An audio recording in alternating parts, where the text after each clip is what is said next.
पूरे इतिहास में सूर्य ग्रहण की दुर्लभता और दिन को रात में बदलने की क्षमता को एक बुरे शगुन के रूप में देखा गया है। प्राचीन संस्कृतियों का मानना था कि ग्रहण तब होता है जब कोई दानव सूर्य या चंद्रमा को खा जाता है। प्राचीन ग्रीस में ग्रहण का मतलब था कि कोई दानव नाराज है, और उत्तरी कैलिफोर्निया में पोमो स्वदेशी लोगों का मानना था कि एक भालू ने लड़ाई में सूर्य को काट लिया था, जिससे अस्थायी अंधकार हो गया था।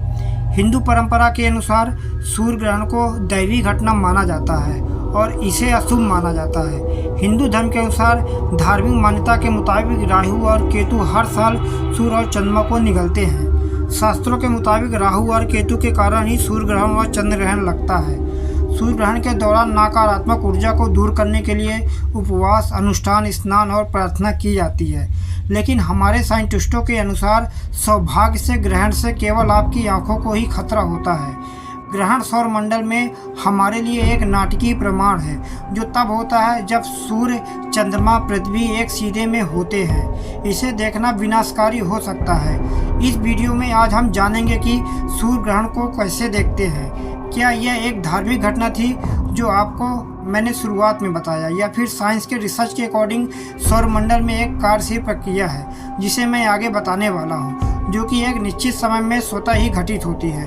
और इस घटना को हम और आप सुरक्षित तरीके से कैसे देख सकते हैं, ये सब आज हम इस वीडियो में आगे जानेंगे। तो दोस्तों, मैं हूँ विजय पांडे। एक बार फिर से आप सबका स्वागत है हमारे YouTube channel noble and science में।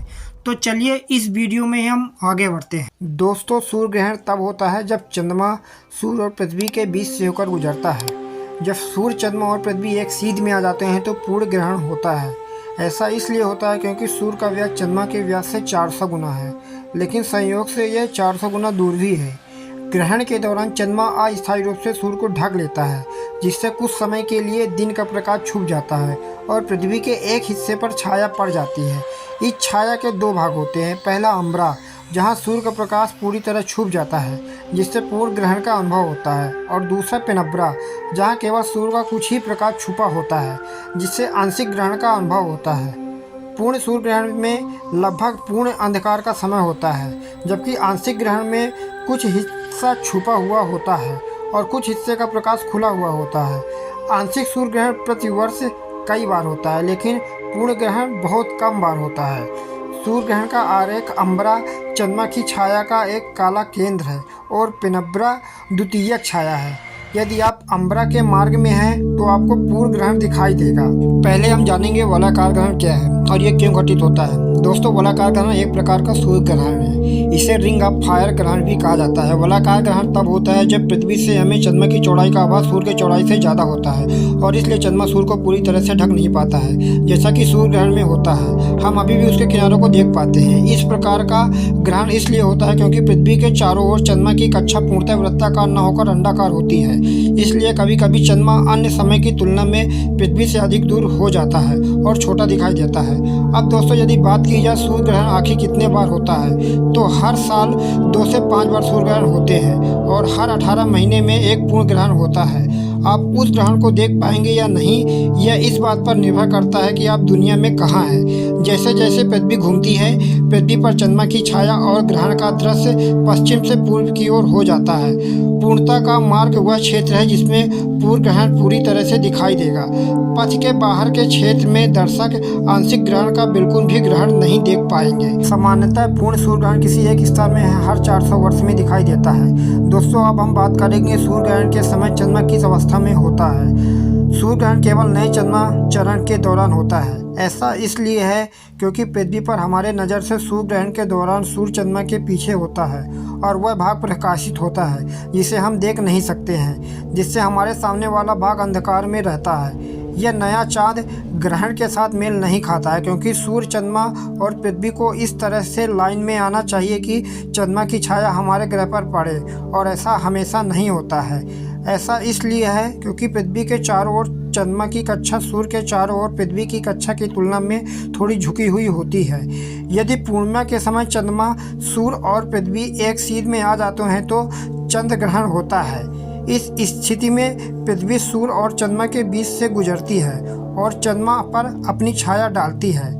अब हम बात करेंगे कि सूर्य ग्रहण कितने समय तक रहता है।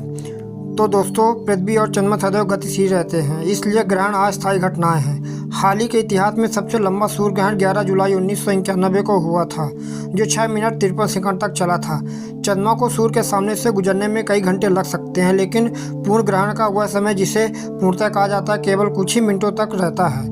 ये अधिकतम 7 मिनट और 32 सेकंड तक था।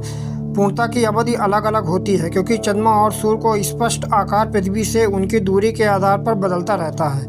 दोस्तों, ना तो पृथ्वी के चारों ओर चंद्रमा की कक्षा और ना ही सूर्य के चारों ओर पृथ्वी की कक्षा वृत्ताकार है। जब सूर्य पूरी तरह से ग्रहणग्रस्त होता है, हमेशा बेहद ही यादगार होता है। सूर्य एक काली डिस्क में बदल जाता है, लेकिन सफ़ेद पतले तंतुओं से घिरा होता है। अब ग्रहणग्रस्त सूर्य के किनारे के आसपास गुलाबी उभार दिखाई देते हैं, जिन्हें प्रोमोनेंस कहा जाता है। बहुत जल्दी सूर्य खुल जाता है और चमत्कार डिस्क चमकने लगती है। दोस्तों, इस घटना के दौरान आप और क्या अनुभव कर सकते हैं? हालांकि आपका ध्यान ग्रहणग्रस्त सूर्य पर है, लेकिन आप यह भी देख सकते हैं कि जैसे ही सूर्य पूरी तरह से ग्रहणग्रस्त होने वाला है या उससे बाहर निकल रहा है, छाया की तेज गति वाली पट्टियां, उन्हें छाया पट्टियां कहा जाता है, आपके पैरों के नीचे ज़मीन पर दौड़ती हुई दिखाई देती हैं और आकाश में सूर्य के पास शुक्र और बृहस्पति जैसे चमकीले तारे या ग्रह दिखाई दे सकते हैं। वन्य जीव भ्रमित हो जाते हैं, पक्षी गाना गाना बंद कर देते हैं या अपने बसेरे की ओर उड़ना शुरू कर देते हैं, ये समझने की कोशिश करते हुए कि क्या हुआ है। ऐसा लगता है जैसे अचानक रात हो गई है, जबकि कुछ मिनट पहले सूर्य आसमान में चमक रहा था। तो दोस्तों, आज हम इस वीडियो में सूर्य ग्रहण होने की प्रक्रिया को वैज्ञानिक और धार्मिक कारणों से जानने की कोशिश किए हैं। आई होप कि आपको यह जानकारी पसंद आई होगी, और यदि पसंद आई हो तो लाइक और कमेंट ज़रूर करें, और हमारे चैनल में नए हो तो सब्सक्राइब करना ना भूलें। तब तक के लिए दोस्तों, धन्यवाद। फिर मिलते हैं एक नई वीडियो के साथ अपनी अगली वीडियो में।